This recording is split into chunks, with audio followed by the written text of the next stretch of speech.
స్వచ్ఛమైన నాణ్యమైన గౌదర్పార్ పూజా ఉత్పత్తులు www.gaudarpar.com ద్వారా ఆన్లైన్ లో ఆర్డర్ చేయండి. మీ ఇంటిని దేవాలయంగా మార్చుకోండి. వినాయక చవితి శుభాకాంక్షలు రమ్మగారు. మీకు కూడా వినాయక చవితి శుభాకాంక్షలు చేయ. సుమన్ టీవీ ప్రేక్షకులందరికీ వినాయక చవితి శుభాకాంక్షలు. ప్రతి సంవత్సరం జరుపుకునేదే వినాయక చవితి తొలి పండుగ. చాలా అంటే అందరూ సామూహికంగా జరుపుకునే పండుగల్లో వినాయక చవితి ఒకటి. అవును. మరి వినాయక చవితి యొక్క విశిష్టత, చవితి పండగ ప్రత్యేకంగా తర్వాత ఈ మాసం అంత శూన్య మాసంగా చెప్పుకుంటాం. వినాయక చవితి నిమజ్జనోత్సవాలు అవి పూర్తయి పౌర్ణమి వెళ్ళంగానే పితృపక్షాలు ప్రారంభమైపోతాయి. ఈ మొదటున్న 15 రోజుల్లో చాలా ముఖ్యమైన రోజు ఈ చవితి పండుగ. మామూలుగా చవితి దేనికి పనికిరాదు, ఏ వ్యవహారానికి చవితి నాడు ఏం చేయకూడదు. కానీ మనకి 2 చవితులు విశేషంగా చేస్తాం మనం. ఒకటి నాగుల చవితి చేసుకుంటాం. ఓకే. నాగుల చవితి కొంతమంది చేస్తారు, కొంతమంది చేయరు, అలవాటు ఉంది లేదు. వినాయక చవితి సార్వజనీన పండుగ, అందరూ చేసుకుంటారు. భారతదేశంలో అన్ని ప్రాంతాల్లోనూ గణేష్ చతుర్థి విశేషంగా చేస్తారు. ప్రత్యేకించి ఇదేంటంటే సామూహికంగా 10 రోజుల పాటు 9 పూర్తి రాత్రులు జనమంతా కుల మత విచక్షణ లేకుండా ప్రతి వాళ్ళు పాల్గొనే ఉత్సవాలు ఈ గణపతి ఉత్సవాలు. ఆద్యమైన దేవుడు, మొదటి దేవుడు, పంటల దేవుడు, సస్యదేవుడు అని చెప్తారు గణపతిని. ఈ భాద్రపద శుద్ధ చతుర్థి నాడే ఈయనని పార్వతీదేవి తయారు చేసి పెట్టిందని, ఆయనకి ప్రాణం పోసి ఆయన శిరస్సుని భర్త చెనిగితే మళ్ళీ ఏనుగు శిరస్సుని పెట్టి కుమారుడిగా భావించి తనతోటి ఉంచుకుందని చెప్తారు. అయితే తర్వాత కాలంలో ఈ విఘ్నాలకి ఒకడు అధిపతిగా ఉండటం, దేవగణాలకి అధ్యక్షుడుగా ఉండటం, ఇలాంటి మాటలు వచ్చినప్పుడు విఘ్నాలకి అధిపతిగా గణపతిని, రెండో కుమారుణ్ణి దేవగణాధ్యక్షుడుగాను సర్వసైన్యాధ్యక్షుడుగాను చేశారని చెప్తారు. ఈ గణపతిని పూజించటం వల్ల గణపతి ఆరాధన చాలా విశేషమైంది, ప్రత్యేకమైంది. అది చిన్న లెవెల్ నుంచి పెద్ద లెవెల్ వరకు చేసుకోవచ్చు.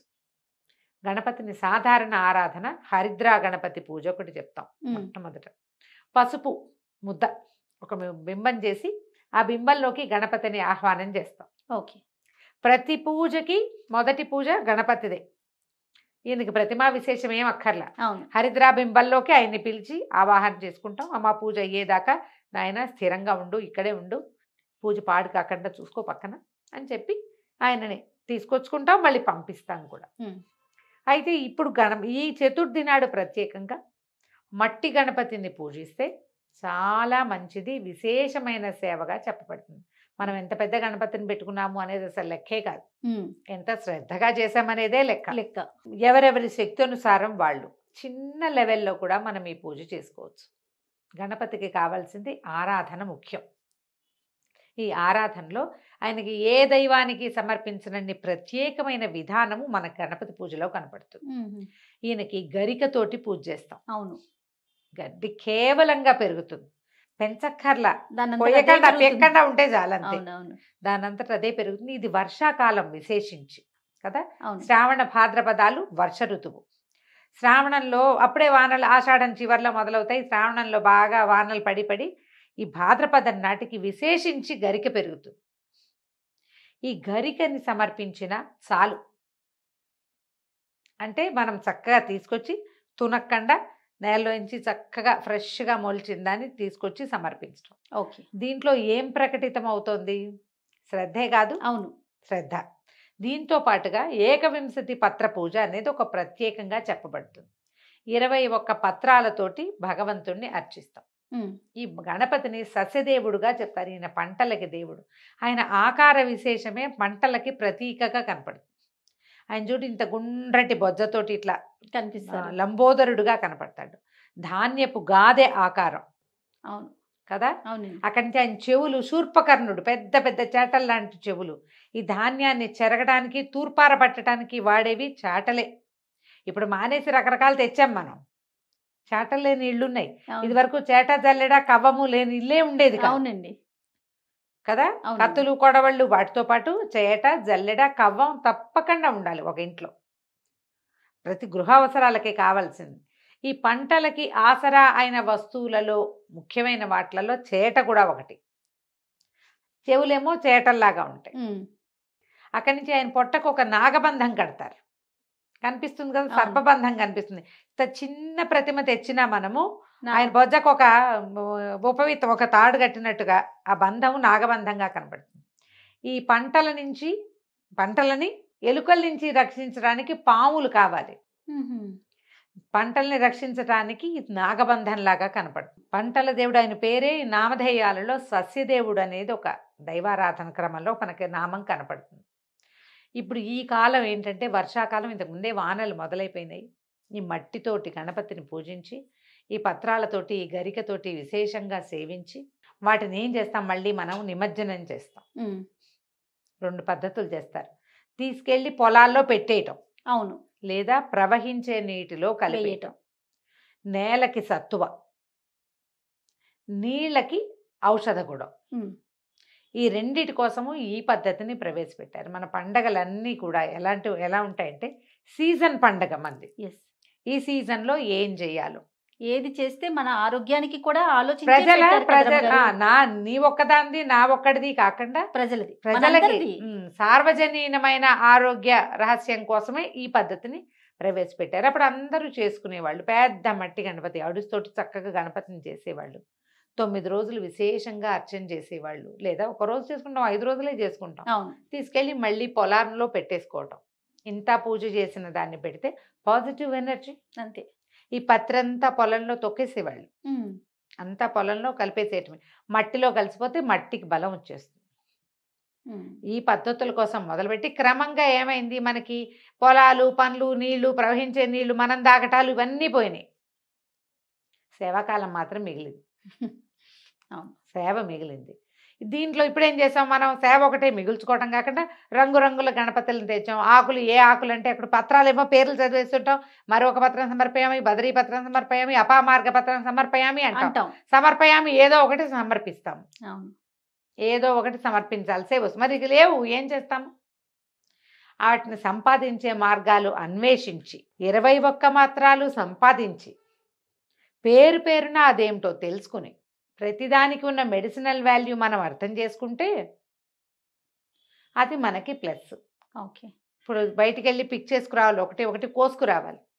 ఆకు గుర్తుపట్టద్దు, అవును, అవును. పట్టాలి.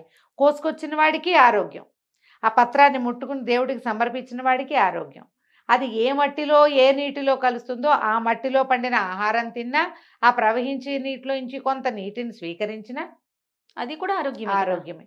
అందుకని ఇలాంటి విధానాల్ని ప్రవేశపెట్టి ఉండవచ్చు. ఎందుకంటే మన పూజలు, మన పండుగలు ఇవన్నీ ఎవరు నిర్దేశించారు? మనం సరదాగా పెట్టుకున్నవి కాదు కదా. మ్మ్. మన అవి కాదు. పూర్వీకులు, ఋషులు, మంత్రదర్శలైన వాళ్ళు, ముందు భవిష్యత్తు చూడగలిగిన వాళ్ళు, విజనరీ అంటారు. ఎస్, వాళ్ళు ఏర్పరిచినవి. ఇవి మానవుల ఆరోగ్యం ఏ రకాలుగా వెళ్ళగలుగుతుంది, ఈ సీజన్లో ఎలాంటివి వస్తాయి, ఫర్దర్ కమింగ్ సీజన్స్లో వీళ్ళకి ఏ ప్రాబ్లమ్స్ రావచ్చు ముందుగానే ఊహించి ఊహించి ఈ ఏర్పాటు చేశారు. ఇప్పుడు అందరూ చేయరు కదా అంటాం. మ్మ్. కొంతమంది చేసినా చాలుగా, అవునా కదా? అవునండి. కొంతమంది చేసినా సరిపోతుంది. ఇంకా పూజా విధానం ఎలా చేసుకోవాలి రమ్మగారు? ఒక మట్టి గణపతిని తెచ్చుకోవటం ఉదయమే. సాధారణంగా ఆ రోజు పొద్దునే గణపతిని తెచ్చుకుంటే తెచ్చుకుంటారు. మంచిది. మీ ఇళ్లలో ముందు రోజే తెచ్చుకోవటం, నిద్ర చేయాలని, మాకు నిద్ర చేసింది పనికిరాదు. ప్రాంతీయాచారాలు ఏముంటే, గ్రామాచారాలు ఏముంటే ఇక వాటిని ఫాలో అవటం. గణపతిని తెచ్చుకోవటం, ఏ పత్రాలన్నీ సేకరించి పెట్టుకోవటం. పాలవెల్లి కడతారు విశేషించి. అవును, అవును. ఓ పాలవెల్లి కట్టి, చెక్కదో ఇత్తడిదో మన ఇంట్లో ఉండే పద్ధతిని బట్టి, పాలవెల్లి లేని పద్ధతులు కూడా కొంతమందికి ఉంటాయి. మీ ఇంట్లో ఉంటే చేయండి. పాలవెల్లి కట్టి దానికి రకరకాల పువ్వులు, పళ్ళు అన్నీ చేసి, ఇప్పుడు గజముఖుడు కదా మన గణపతి. అవును, అవును. ఆయన ప్రీతికరమైన పళ్ళు కొన్ని ఉన్నాయి కదా, అరటిపళ్ళు ఇష్టము, కొబ్బరికాయలు ఇష్టము, వెలగపండు, వెలగ పళ్ళు ఇష్టము. ఇట్లా మ్మ్. ఈ పళ్ళన్నిటినీ వేలాడదీయటం, అక్కడి నుంచి ఈయనని కూర్చోబెట్టడం. కొద్దిగా ముందు పసుపు గణపతిని చేసుకుని, ఈ గణపతి మహాగణపతి పూజ చేయబోతున్నాము, అది నిర్విఘ్నంగా పరిసమాప్తి అవటం కోసం ముందు నిన్ను పూజిస్తున్నామని గణపతినే పూజించాలి. ఎస్. హరిద్రాబింబంలో గణపతిని పూజేసి ఆయనకి షోడశోపచారాలు సమర్పించి ఆయన పక్కకు పెట్టి మ్మ్. తర్వాత మహాగణాధిపతి పూజని సంకల్పం చెప్పుకోవటం. యావత్ శక్తి ధ్యాన ఆవాహనాది షోడశోపచార పూజాం కరిష్యే అని చెప్పుకుంటాం. మ్మ్. యావత్ శక్తి అంటే మీ ఓపికను ప్రకారం ఎన్ని రకాల పళ్ళు చూపించగలిగితే అన్ని పళ్ళు నివేదన చేయటం. నైవేద్యాలు మనం గణపతికి సాధారణంగా ఇవి ఇప్పుడు ఉడికినవి అవి పెట్టుకుంటాం. నూనెలో వేయించిన పదార్థాలు పెట్టరు. కుడుములు, ఉండ్రాళ్ళు, ఇలా లెక్క ప్రకారం ఈ ఓపిక పాలు తాలికలు, కొన్ని చోట్ల భక్ష్యాలు అవి చేస్తారట. వాళ్ళ మోదకాలు చేస్తారు. మీ అవకాశాన్ని బట్టి, అలవాటుని బట్టి, ఇంట్లో ఉండే విధానాన్ని బట్టి నివేదన చేయటం ఏమీ మన వల్ల కాదు. వడపప్పు, పానకం అది ఈజీ కదా. అవును అవును. అవి నివేదన చేసుకోవటము. తర్వాత ఏకవింశతి పత్ర పూజ సమర్పించడం. పూజ అయిన తర్వాత చివరికి ఏం చేయాలి? వినాయక వ్రత కల్పంలో చివరి భాగం కథాశ్రవణం. వినాయకోత్పత్తి గాథ. వినాయకుడు ఎట్లా జన్మించాడు, ఎట్లా మనకి విఘ్నాధిపతిగా అయ్యాడు, ఏ విధంగా గణపతిని స్మరిస్తే మనకి రావాల్సిన ఇబ్బందులు తొలుగుతాయి అనేది కథాక్రమంలో కనపడుతుంది. కథ మొత్తం వింటాం. ఆ కథ వినేటప్పుడు కాసిన అక్షంతలు చేతితో పుచ్చుకుని శ్రద్ధగా కథ విని చేతిలో ఉన్న అక్షతల్లో కొన్ని స్వామివారి మీద సమర్పించి కొన్ని మన తల మీద వేసుకుంటే చంద్రుడి వల్ల నీలాప నిందలు వస్తాయని ఈ రోజున చంద్రదర్శనం చేస్తే నీలాప నిందలు వస్తాయి. ఈ కథాక్షింతలు వేసుకున్న వాళ్ళకి నీలాప నిందలు తొలగిపోతాయని అని చెప్పి దండం పెట్టుకోవటం. ఎక్కడికైనా వెళ్ళేటప్పుడు ఏం చేసినా గణపతికి ఒక నమస్కారం చేసుకోవటం. మనం చూడు ఏ పని చేసినా మొదట గణపతి ఆయనకే కదా. ఓ పెళ్లి, వివాహాది శుభకార్యాలు ముందు ముడుపు కడతాం, మీదు కట్టి పెడతాం, గణపతిని తలుచుకుంటాం. అన్నిటికీ గణపతే కదా. ఏ పనికైనా విద్యకి వివాహే విద్యారంభే వివాహే చ ప్రవేశే నిర్గమే తథా అంటారు. ఎక్కడికైనా గృహప్రవేశం చేసేటప్పుడు, బయటకు వచ్చేటప్పుడు కూడా అక్కడ పెట్టిన గణపతిని తెచ్చుకుని బయటకు వచ్చేసేయాలంటారు. సంగ్రామాల్లో ఏదైనా యుద్ధానికి వెళ్ళేటప్పుడు సర్వకార్యేషు అని చెప్తారు. ప్రతి కార్యంలో అయినా కూడా విఘ్నం రాకుండా ఉండాలంటే గణపతిని తప్పకుండా కొలవాలి, నమస్కరించాలి. విశేషించి సేవించుకునేందుకు మనకి ఇప్పుడు అవకాశం ఉంది కాబట్టి ఈ రోజున ఉదయం కానీ సాయంకాలం కానీ మేము ఈ అవకాశాన్ని బట్టి గణపతిని ప్రతిష్ఠ చేసి పూజ చేసుకోవటం. యావత్ శక్తి 3 రోజులు ఉంచుతారా, ఒకే రోజు ఉంచుతారా మీ ఓపిక. 3 రోజులు, 5 రోజులు, 9 రోజులు, మన కావలసిన అన్ని రోజులు. తర్వాత స్వామివారిని సాగనంపేసేయాలి. పూజా విధానం పిల్లలకి ఏంటంటే పిల్లల పుస్తకాల్లో స్వస్తికులు వేసి వినాయకుడి పీట మీద పెట్టుకోవటం, అక్కడ పెట్టడం. మరి పీట మీద పెడితే తీయలేకపోతాం కదా. పక్కన ఇంకో పీట వేసి లేదా ఒక వస్త్రం వేసి ఒక చిన్నది రవికల గుడ్డ ఏదైనా వేసి దాని మీద పిల్లల పుస్తకాలు పెట్టడం, ఒక స్వస్తికు గుర్తు వేసి నమస్కారం చేసుకుంటే పిల్లలకి విద్యాభివృద్ధి జరుగుతుంది. చెవులు పట్టించి గుంజీలు తీయించండి. వినాయకుడి యొక్క శ్లోకం మనం అసలు పిల్లలకి మొట్టమొదట నేర్పే శ్లోకమే శుక్లాంబరధరం. అది పరబ్రహ్మతత్వాన్ని సూచించేది అయినప్పటికీ కూడా వినాయకుడి కోసమే చదువుకుంటాం. మనం శుక్లాంబరధరం అనగానే మనం వినాయకుడు. అగజానన పద్మార్కం చదువుకోవచ్చు. గజానన మహర్నిశం అనేకదంతం భక్తానాం ఏకదంతం ఉపాసమహే. అనేక దంతాలు ఉన్నాయని అనుకోవద్దు. అనేకదం చాలాసార్లు తం అతనిని భక్తానాం ఏకదంతం ఉపాసమహే. భగవంతుడు ఈయన ఏంటంటే గణపతి భక్తుల పట్ల విరివిగా ఉంటాడు. నువ్వు పిలిచినప్పుడల్లా పలుకుతాడు. అటువంటి గణపతిని నమస్కరిస్తున్నాము అని నమస్కారం చేసేసుకుని పూజకు అందించుకోవటమే. ఓకే రమ్మగారు, సంతోషం. నమస్తే. నమస్తే జయ.